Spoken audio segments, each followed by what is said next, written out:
चला नमस्कार मित्रांनो, मी हॉटेल जलपरी सर्वा कोट्या चला ओळखीत येत आता. चला मित्रांनो, मी 13 तारखेला बरोबर 7 वाजता बार्शीला येणार आहे मित्रांनो.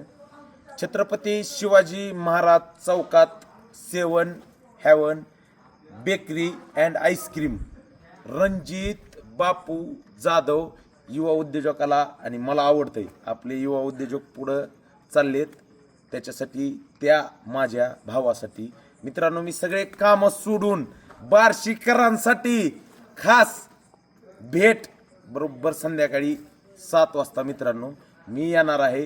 टाइम चुकवू नका, तुमचा भाऊ यायलाय. खोटं बोलायचं नाही, कॉपी करायची नाही. कॉपी करायची असली व्यवसायासाठी करा, 100% मी येणार आहे. भेट घ्या, चुकवू नका. खोटं बोलायचं नाही. चला धन्यवाद.